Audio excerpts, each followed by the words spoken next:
I'm really liking Dino Fury, and after 5 long weeks of waiting, we finally get to see the Green and Black Rangers join the team.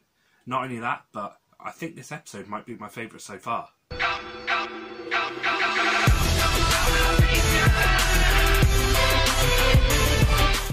Hello there everybody, Morphin Reviewer 97 here, and welcome to my episode review for Power Rangers Dino Fury, Episode 4, New Recruits. Let's start this review. So this episode starts out at Area 62, where we see Void Knight is rummaging through some old scrap parts. When suddenly, Mucus teleports in with what looks like to be a new Sporix beast, saying to Void Knight how she found them a new friend. The Sporix beast tries to introduce himself as Ragnarok, but Void Knight just shuts him down and tells him to be quiet, saying he is about to reveal his robotic masterpiece. He then plugs a wire into his robot and turns on the machine, which gives the robot its power and brings it to life, while Void Knight says, "Rise, Boom Tower." Boom Tower seems clumsy at first, but is actually quite strong, knocking Mucus down onto the ground. Void Knight then goes on to say that Boom Tower is deadly, but he needs one final piece, the Nephrite Orb, which is a mystical gemstone that enhances power. So Void Knight says if they put this gemstone into Boom Tower's chest, he will be invincible. Going back a few lines, I thought it was really shocking to hear the word deadly in Power Rangers, since I believe they have never used that word in a Power Rangers season. And even if they have, it hasn't been used in a very long time, which is really cool because it just brings a bit more adultness to the season, showing they are still trying to impress their adult fans, like me, by using more serious words. Void Knight then calls the dragon-type Sporix beast just Beast, saying for him to steal the orb from Pine Ridge Museum. The Sporix beast then says to Void Knight that his name's Ragnarok, and Boom Tower tells him to be quiet, saying the orb is for him, so he will steal it. Mucus seems excited and asks Void Knight if she can come along too, so Void Knight says if she behaves, and tells them all no mistakes and to use the plan. The episode then cuts to Buzz Blast, where we see Zato, Ollie and Amelia enter. This is where we find out the reason they are there is for Zato's job interview, to become a reporter. Zato goes on to tell Amelia how he doesn't have any experience in being a reporter, but Amelia gives him some good points to mention, like how he tackles tough tasks, has flashy style, and recycles. So Zato says, "Okay, gotcha," and starts pointing at Amelia, while saying, "Cool, cool, coolio." Amelia says to Zato she doesn't know where he learnt that, but points to where his interview is. Ollie then secretly tells Zato to not tell Amelia that he taught him that. We then get to see our first appearance of the future Black Ranger, sitting down while playing his harmonica, when Amelia tells him his harmonica is cool, and how the tune he is playing is catchy.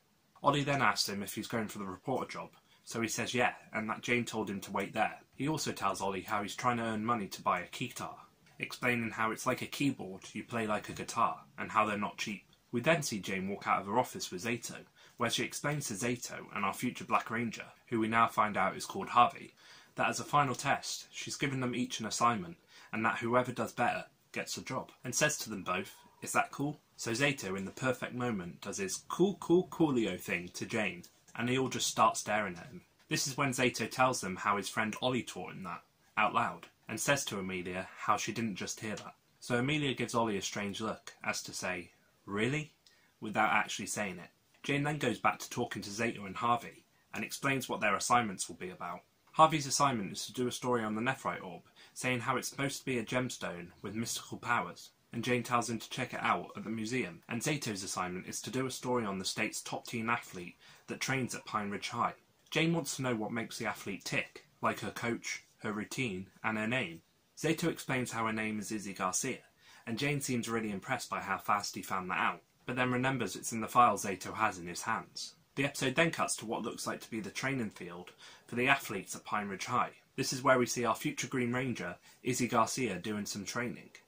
And Zato, Ollie and Amelia all walk over to her, where Zato tells Izzy how she just did a good throw, and explains to her how he knows that because he used to throw spears all the time when he was a knight. Izzy seems surprised, and says to Zato in a sarcastic way how, if she sees any dragons, she'll give him a call. Zato seems ready to fight when he hears the word dragons, and says out loud, "There are dragons here?" Ollie quickly jumps in and explains to Izzy how he's only kidding, and Zato agrees and says, "Yeah, right, just a joke," and goes on to explain to Izzy the reason he is there. He explains to Izzy how he's a reporter for Buzz Blast, doing a story on her, and wants to tell the city all about her amazing skills, and goes to shake Izzy's hand.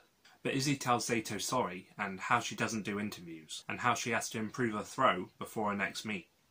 Zato tries to make a deal with her, saying if he shows her a trick to improve her throw, then she gives him a story in return. Izzy smiles but agrees, so Zato tries to do that coolio thing again, but Ollie stops him before he can finish it. The trick works for Izzy, so she starts to do the interview with Zato. This is where we also find out that Izzy is the stepdaughter of the park ranger, Warden Garcia, who Amelia isn't too fond of. The episode then cuts to Pine Ridge Museum, where we see Harvey is interviewing somebody about the Nephrite orb, when suddenly Mucus, Boomtower and Ragnarok all teleport in and start scaring people. Harvey sees this and hides, so calls the ranger hotline and explains what's happening, and Mucus and the others walk away with the orb. It then cuts back to Zato and the others interviewing Izzy, but Ollie gets a call on his communicator and walks a small distance away to answer it.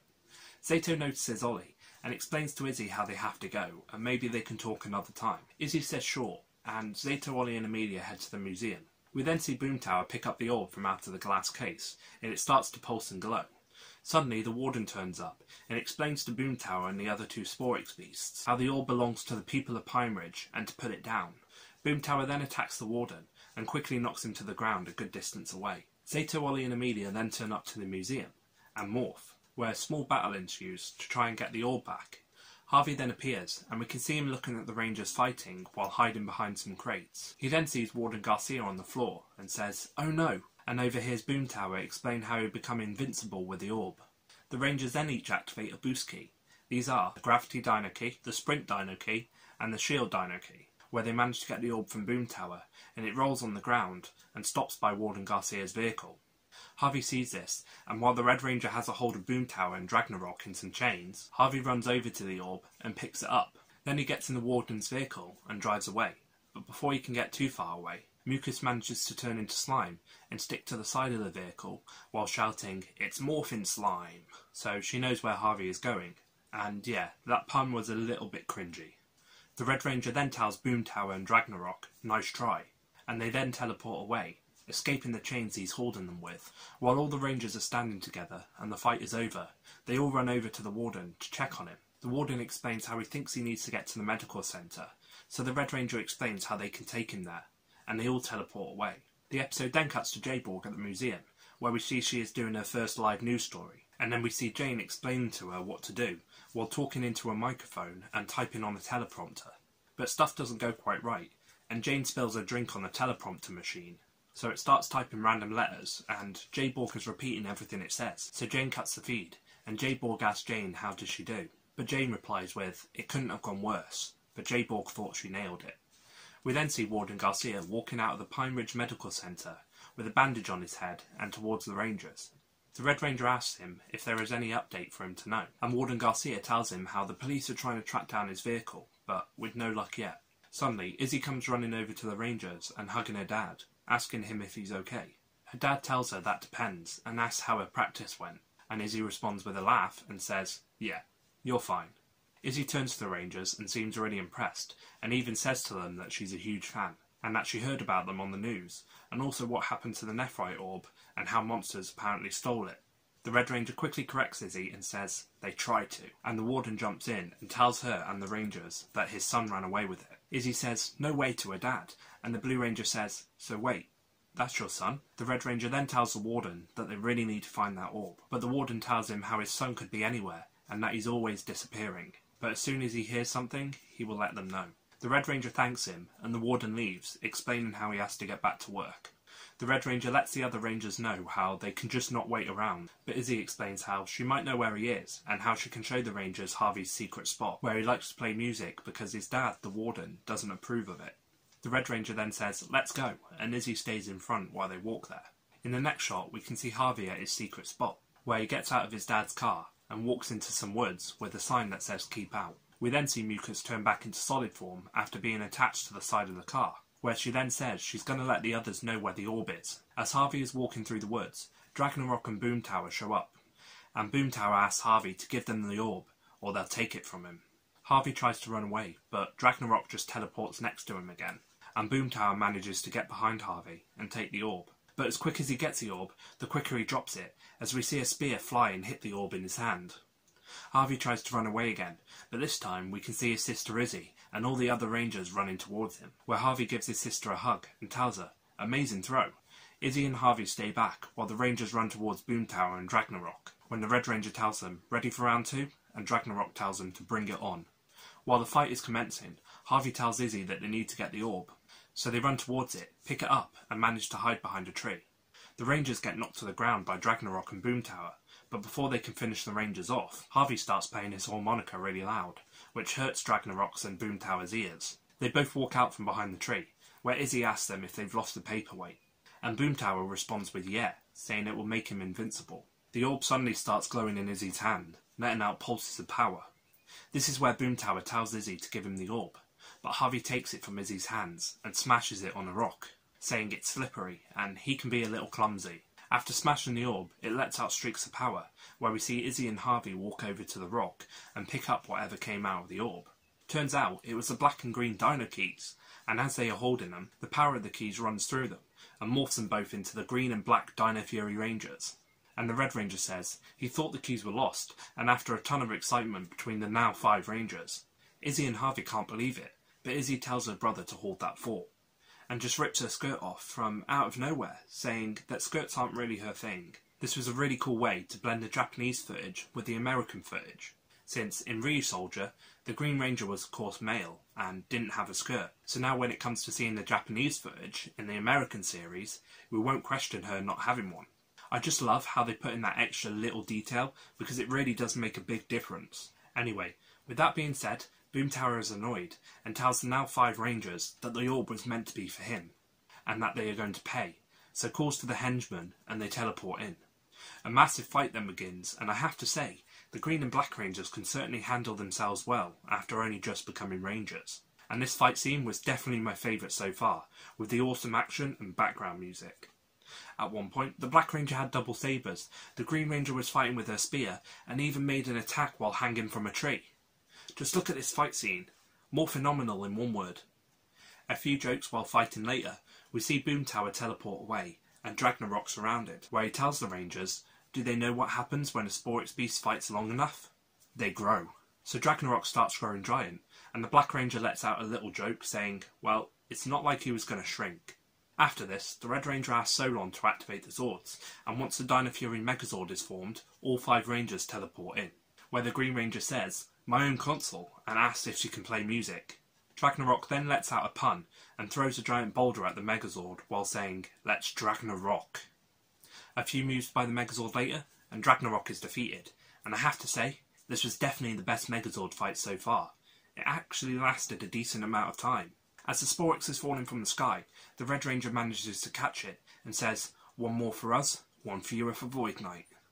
And all the Rangers teleport away, while Void Knight looks on in the distance at them and states how 5 Rangers are still not enough to stop him.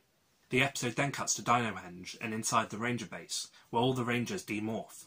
This is when Izzy and Harvey find out the identity of the other Rangers, and are shocked and amazed at the same time. They all start talking about Zords, and have no idea the other key survived, and wonder what else is out there to be discovered. Zato then introduces Izzy and Harvey to Solon, where she explains who she is, and who Zato really is too, stating how he is a knight of Rafkon, and this is where Zato takes out his antenna. Izzy says that this is the greatest day of her life, and how she's glad that Harvey broke the orb. But then Harvey remembers about his and Zato's deadline for their Buzzblast stories, and explains how they are too late and that none of them will get the job now, and how he won't be able to afford his keytar either. Izzy tells him not to worry, and explains how there are plenty more jobs out there, like how she would give him $10 to clean her room, so they all laugh. We then see another scene with Jane and J-Borg, trying to do another live story. Things go okay until J-Borg gets electrocuted, but Jane tells her nice recovery because she still manages to finish the story. We then see all the Rangers inside Buzzblast with Jane talking to Zato and Harvey about their jobs, but they both apologise for not getting their stories to her on time. But Jane stops them to tell Harvey that she heard about what he did at the museum, and tells him he showed guts and dedication, and hires him on the spot. Sadly, Zato doesn't get the job, but congratulates Harvey and tells him that he was the right man for the job. So Jane tells Harvey how his first story is to find the best hamburger in Pine Ridge. The episode ends on a joke, with Amelia saying how her first story was completely different. It was to find the best taco in Pine Ridge. Overall, this was definitely my favourite episode so far. It had the right amount of comedy, a great fight scene, and even introduced 2 new Rangers, Green and Black, and even a new henchman, Boomtower, which I think we'll be seeing a lot more of. So I hope you all enjoyed this episode review. If you did, please don't forget to like, comment, share and subscribe. This is More from Reviewer 97, signing out, and I will see you all in my next video. Thanks for watching.